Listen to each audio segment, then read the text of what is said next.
한 사람의 변화가 끼친 영향이 얼마나 큰지 사도 바울을 통해서 우리가 잘 알 수가 있는데요. 오늘날에도 마찬가지입니다. 한 사람의 변화가 끼친 영향이 큽니다.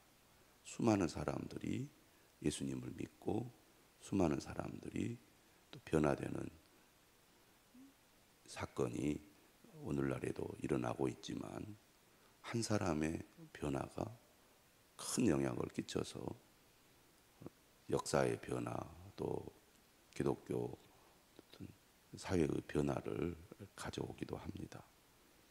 저는 우리 성도들이 사도 바울과 같은 그런 복음의 능력과 또 영향력을 끼치는 삶을 살아가기를 기도하고 또 그런 분들이 또 나타나기를 우리가 기도해야 되겠습니다. 특별히 우리가 다음 세대를 위해서 기도할 때 사도 바울과 같은 그런 인물들이 나올 수 있도록 기도해야 될 줄로 믿습니다.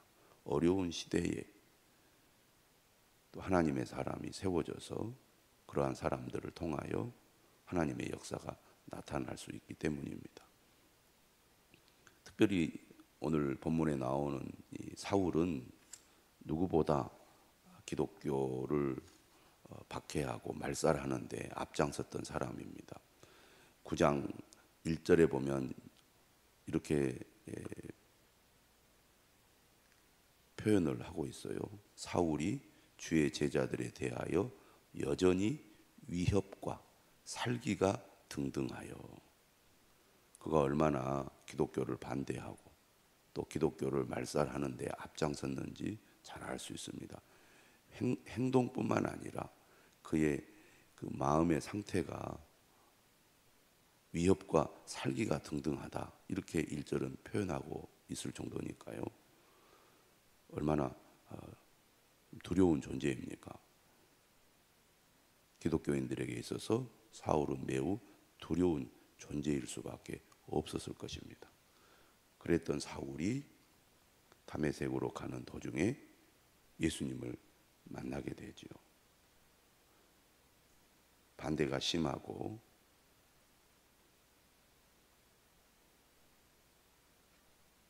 오히려 더 적극적으로 기독교를 박해했던 사람이 예수님을 만나게 되니까 완전히 180도 달라지게 된 것입니다. 오늘 본문에 보면 사도 바울이 아나니아라는 사람의 도움을 받아서 몸이 회복이 됩니다. 18절에 보면은 세례를 받았고 또 음식을 먹음으로 강건해지게 되지요. 그리고 나서 이제 뭔가 마음이 회복된 이후에 사울이 어떻게 합니까? 다메섹에 기독교인들을 박해하고 붙잡으려고 갔다가 오늘 본문에 보면 예수님을 만난 이후에 그의 행동이 180도 달라지게 되죠. 사울이 다메섹에 있는 제자들과 함께 며칠 있을새 회복의 기간이었을 것입니다. 그런데 그가 회복이 되고 난 다음에는 즉시로 각 해당에서 예수가 하나님의 아들이심을 전파하니 놀라운 일이 일어난 겁니다. 불과 얼마 되지 않는 이 짧은 기간에 사울이 완전히 달라졌기 때문입니다. 예수 믿는 사람을 죽여야 된다라고 주장했던 사람이 예수님이야말로 하나님의 아들이라고 전파하니 상상할 수 없는 일이 일어난 것입니다. 예수님을 만나면 이렇게 변화가 되지요. 앞장서서 교회를 반대하고 핍박했던 사람이 은혜를 받으면 앞장서서 예수님을 전하는 사람으로 바뀌게 되는 것입니다. 사람들이 이렇게 반응을 하죠. 21절에 듣는 사람이 다 놀라 말하되 이 사람이 예루살렘에서 이 이름을 부르는 사람을 멸하려던 자가 아니냐. 여기 온 것도 그들을 결박하여 대제사장들에게 끌어가고자 함이 아니냐 하더라. 그만큼 사울이라는 청년은 유대교 사회에서는 이스라엘 땅을 넘어서서 다른 나라에게까지 알려진 유명인이었습니다. 앞장서서 기독교를 반대하고 박해하는 사람으로. 그런데 그가 오히려 예수님이 하나님의 아들이라고 전파하니 놀라지 않을 수가 없는 거죠. 아마 사울의 말을 듣던 사람들은 저 사람이 거짓으로 저렇게 하는 것이 아닌가, 이렇게 의심하는 사람들이 더 많았을 것입니다. 그런데 사울은 그런 것을 개의치 하지 않았어요. 22절에 보니까 사울은 힘을 더 얻어 예수를 그리스도라 증언하여 다메섹에 사는 유대인들을 당혹하게 하니라.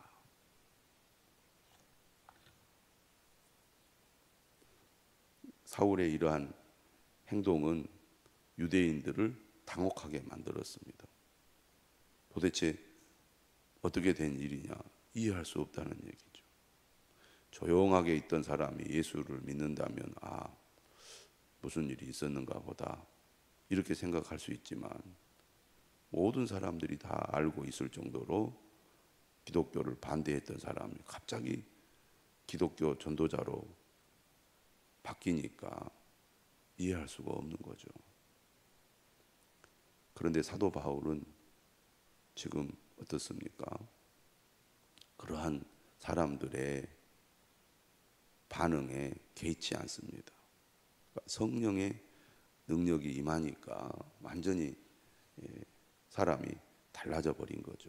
예수님은 그리스도라고 힘을 더 얻어서 사람들이 의아해하고 당혹해해도 계속 복음을 전하게 됩니다. 이런 사울의 행동이 결국 유대인들에게는 큰 부담이 되고 말았습니다. 23절에 보니까 여러 날이 지남에 이런 일들이 계속 이제 다메섹에서 있었던 거죠. 유대인들은 사울 죽이기를 공모하더니 진짜 저 사람이 지금 달라졌다, 이대로 내버려둬서는 안 되겠다라고 판단을 한 겁니다. 그래서 사울을 죽이려고 한 것이죠. 사울은 예수님을 믿자마자 처음부터 너무 적극적으로 행동을 하다 보니까 대적자들이 생겨서 그를 죽이려는 사람들의 늘 위협을 받게 된 것 같습니다. 그 계교가 사울에게 알려지니라. 사울도 이제 알게 된 거죠. 나를 지금 사람들이 죽이려고 하는구나. 그들이 그를 죽이려고 밤낮으로 성문까지 지키거늘. 사울을 없애려고 성문을 지키고 있는 겁니다. 밤낮으로. 얼마나 이 유대인들이 또 대단한지 여기 잘 알 수가 있습니다.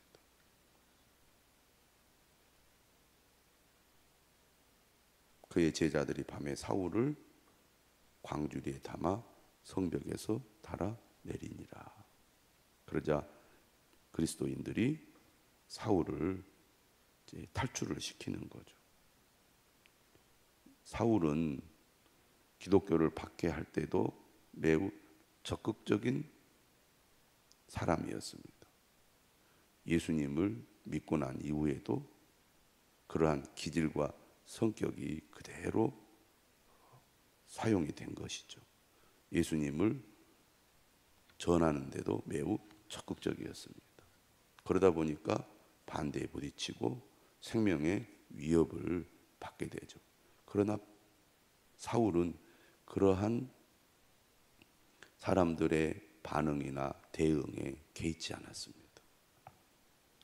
이처럼 적극적으로 복음을 전하는 사람을 통하여 복음 전파가 널리 확산이 되는 거죠. 한 사람의 열정, 변화, 이것이 얼마나 큰 영향력이 있는지를 잘 보여줍니다. 우리가 사도행전 말씀을 묵상하면서 이 사도 바울을 뿐만 아니라 이 사도들의 이 복음의 열정을 우리가 본받아 실천할 때 사도행전이 우리 마음 속에서, 삶 속에서 살아 움직이는 말씀이 될 것입니다. 복음에 대한 열정, 관심, 또 성령을 사모하는 그 마음이 없는 상태에서 사도행전은 별로 우리에게 와닿지 않을 것입니다. 늘 깨어서 기도하고 또 성령의 은혜를 사모하고 늘 복음에 대한 열정을 가지면 사도행전이 매우 뜨거운 말씀으로 우리에게 다가올 것입니다. 저는 우리 성도들이 이 사도행전의 이 믿음과 삶으로 무장되어서 우리도 사도 바울처럼 복음을 증거하는 삶을 실천할 수 있으면 좋겠습니다. 26절이죠. 사울이 예루살렘에 갑니다. 제자들을 사귀고자 하나 다 두려워하여 그가 제자됨을 믿지 아니하니. 당연하죠. 박해자가 사명자가 되었다고 사람들에게 자신을 소개하고 설명할 때 누가 믿어주겠습니까?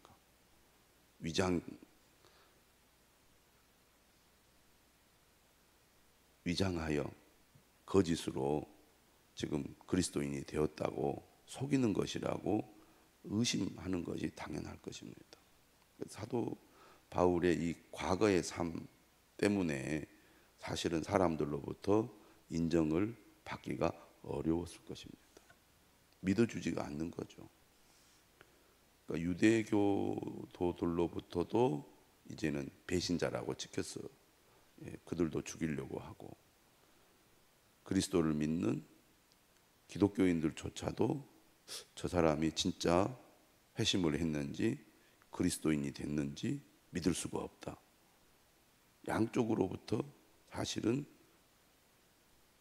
배척을 받는 신세가 됐습니다. 이때 정말 확실한 믿음이 없으면 회의감이 들 수가 있어요. 양쪽으로부터 다 인정받지 못하는 신세가 되었을 때 내가 꼭 이렇게 해야 되나 이런 생각이 들지 않겠습니까? 그런데 이때 누가 사울을 돕습니까? 27절에 바나바라는 사람이죠. 바나바라는 사람이 사울을 돕습니다. 어제 본문에 보면 아나니아라는 사람이 사울을 돕죠. 그런데 오늘은 바나바가 바로 사울을 돕습니다.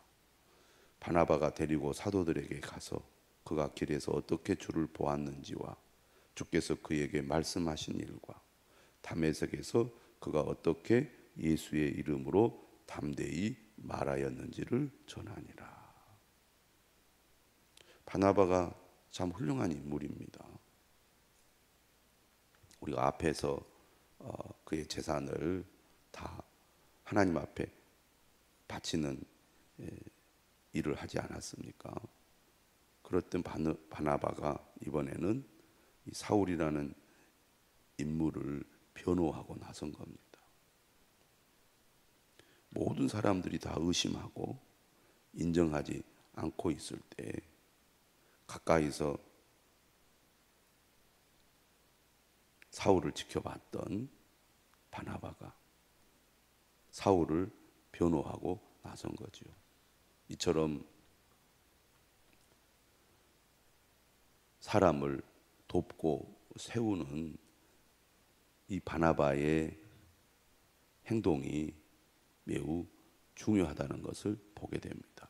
한 사람이 믿음으로 설 때 여러 가지 어려움들이 있기 때문에 바나바와 같은 도움이 매우 중요하다고 하겠습니다. 알아서 믿겠지, 알아서 헤쳐나가겠지, 이렇게 우리가 방치해서는 안 된다는 거죠.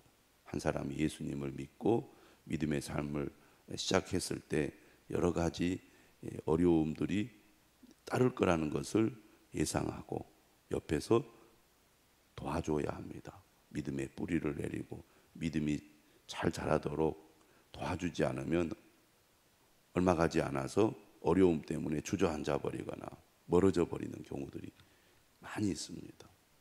그래서 바나바와 같은 역할을 우리 믿음의 사람들이 해야 되겠습니다. 내 주변에 우리 각 성도들 가운데 아직 믿음이 잘 뿌리를 내리지 못하고 있는데 어려움을 겪고 있는 성도들이 없는가 살펴서 바나바와 같이 돕는 자가 되어야 하겠습니다.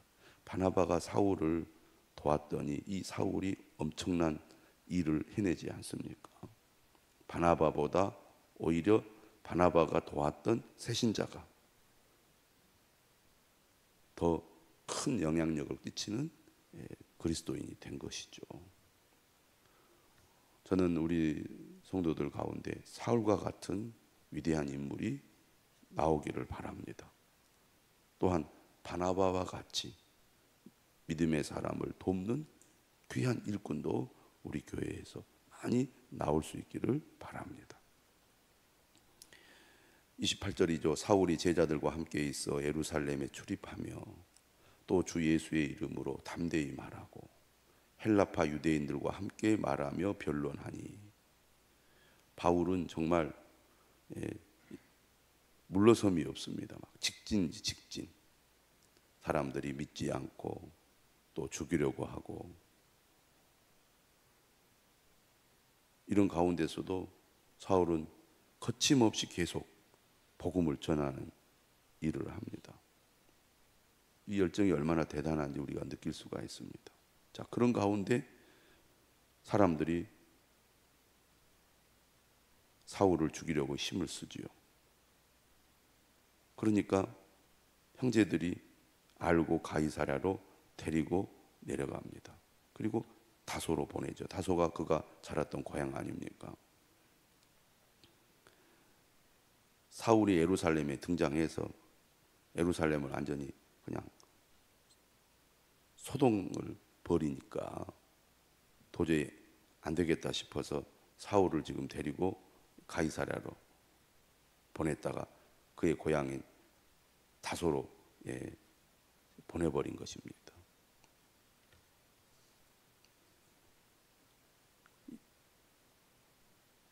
이처럼 이 끊이지 않는 열정이 앞으로 사울이라는 인물이 어떻게 복음 전도를 위해서 쓰임 받을 것인지를 예상하게 만드는 거죠. 저 사람 보통이 아니다. 정말 그는 그가 하던 행동대로 그의 미래가 엄청난 파급력을 가져다 주는 것을 우리가 이제 보게 되지 않습니까? 이런 가운데 31절 그리하여 온 유대와 갈릴리와 사마리아 교회가 평안하여 든든히 서가고 주를 경외함과 성령의 위로로 진행하여 수가 더 많아지니라. 예루살렘에서 시작된 복음 전도가 박해로 인하여 유대와 갈릴리와 사마리아로 퍼져나갔고 그런 가운데 복음이 전파된 지역마다 교회가 평안하게 성장하게 되었다는 얘기입니다. 어려움이 있어도 계속 복음을 전하면 성령의 역사가 복음이 전파된 곳에 나타나게 되더라는 얘기죠. 우리는 이 사도행전을 통하여 복음 전도의 이 현장이 결코 녹록하지 않았다는 것을 확인할 수 있습니다. 많은 사람들이 지금은 사람들이 복음을 잘 들으려고 하지 않는다, 전도하기가 어렵다 이렇게 얘기하지만 초대교회 때도 마찬가지였습니다. 환경의 문제가 아니죠. 복음을 전하는 자의 그 마음이 중요합니다.